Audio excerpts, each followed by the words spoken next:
Today, we're diving into one of the most turbulent and shocking scandals ever to rock the music industry: the ongoing legal and cultural downfall of Sean Diddy Combs, once hailed as a hip-hop mogul, businessman, and cultural icon.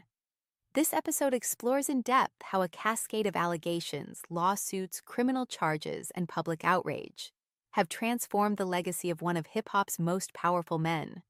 Let's unpack the timeline, examine the major accusations, the fallout across the industry, and what it all means for music, celebrity, accountability, and justice in America. To understand the scale of the story, we need to begin with the timeline of events that brought Combs, once known for Bad Boy Records, Ciroc Vodka, Revolt TV, and a string of platinum collaborations, into the center of a nationwide reckoning about power, consent, and abuse. It all began on November 16, 2023, when Cassie Ventura, a singer and longtime on-and-off partner of Combs, filed a federal lawsuit against him.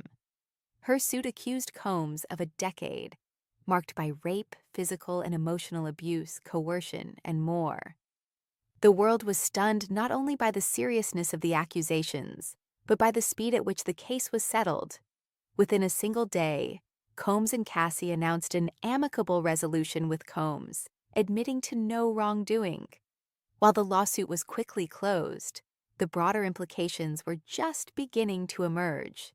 In December 2023, Combs took to Instagram to deny all accusations, calling them false and hinting that his accusers were motivated by financial gain.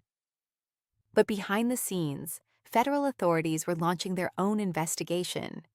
On March 25, 2024, in a dramatic escalation, federal agents and Homeland Security investigations raided Combs's mansions in Los Angeles and Miami, executing warrants as part of a sex trafficking probe. Though Combs was not arrested at the time, the spectacle of his sons being briefly handcuffed and the forceful nature of the raids sent shockwaves through media and social networks. His lawyers quickly called the operation a witch hunt, fueled by unproven civil claims. But the turning point in public sentiment arrived in May 2024, when CNN aired security video from 2016 showing Combs shirtless, punching and kicking Cassie in a hotel hallway. This previously concealed video, which Combs had reportedly paid $50,000 to obtain, left almost no space for denial. Public outrage exploded, with celebrities, advocacy groups, and everyday fans expressing disgust. 2 days later, Combs released a video apology on social media saying, "I take full responsibility for my actions in that video. I was disgusted then when I did it. I'm disgusted now." It was his first public acknowledgement of violence against Cassie, and he claimed to have entered therapy and rehab since the incident. But the scandal only deepened that autumn. On September 16, 2024, a grand jury in Manhattan unsealed a 14-page federal indictment. Sean Combs was formally arrested and charged with racketeering conspiracy, sex trafficking, and transportation for prostitution, among other offenses.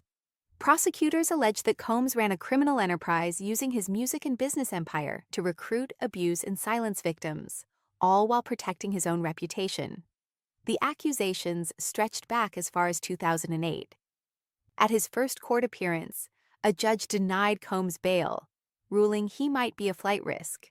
His defense team, led by Mark Agnifilo, declared their intent to fight vigorously, but the legal avalanche was only gaining momentum.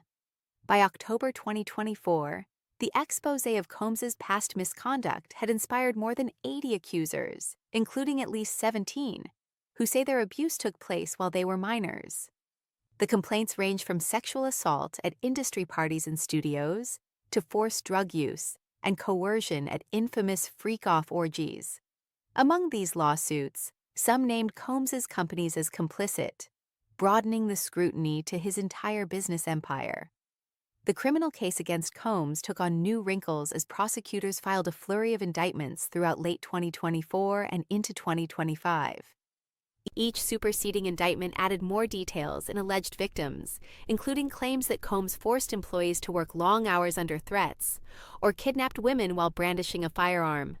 Still, Combs continued to plead not guilty at every turn, and his defense team sought to suppress evidence, dismiss charges, and challenge the legitimacy of the investigation. Throughout this period, he was held in federal jail in Brooklyn, denied bail multiple times. So what exactly were the core charges? Let's break them down. The government's case rests on the Racketeer Influenced and Corrupt Organizations Act, or RICO, which is more commonly used against mafias or organized crime. Prosecutors allege that Combs's criminal enterprise trafficked women for sex across state lines, engaged in forced labor, distributed drugs to facilitate sexual encounters, and committed crimes ranging from kidnapping to arson and bribery. It's worth highlighting how serious these allegations are. Racketeering, conspiracy, and sex trafficking can carry life sentences in federal prison.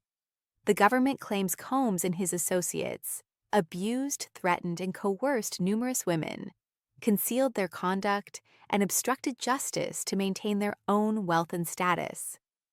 Meanwhile, the civil lawsuits kept mounting. Victims from as far back as the 1990s cited the Adult Survivors Act, which allows older cases to be filed. Some of the most notable plaintiffs include Cassie herself, Joy Dickerson Neal, who says she was drugged and raped in 1991 as a college student, Liza Gardner, whose claims involve repeated assaults dating to 1990, and April Lampros, a former intern at Arista Records. Many more have filed anonymously as Jane Does, describing similar experiences of being coerced into drugs, filmed unknowingly, or assaulted at Combs's parties.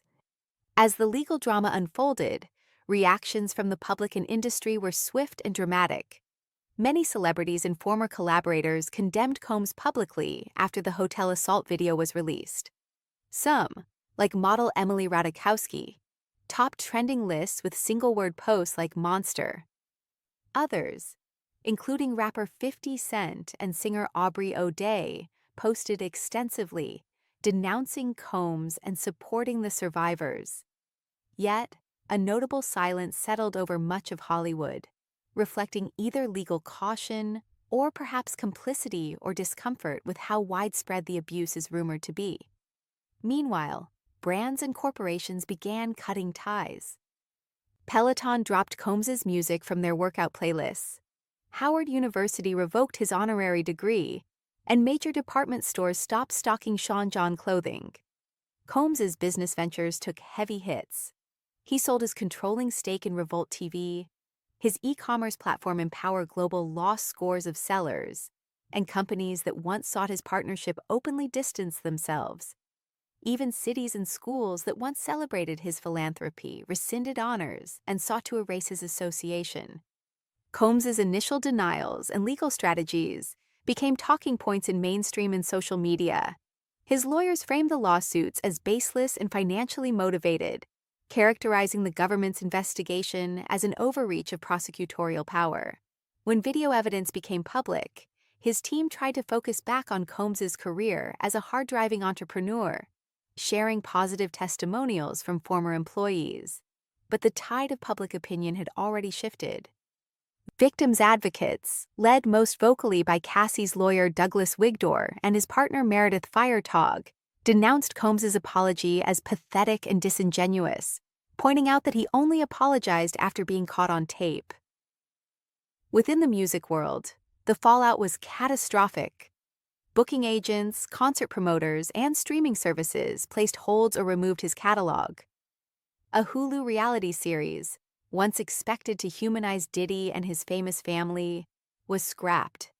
Music sales dropped sharply, and industry analysts now say Combs's once widely lauded legacy is permanently tarnished, if not outright destroyed. Where he was once seen as a philanthropic powerhouse and business trailblazer, now even his charity work has been severed from schools and other beneficiaries.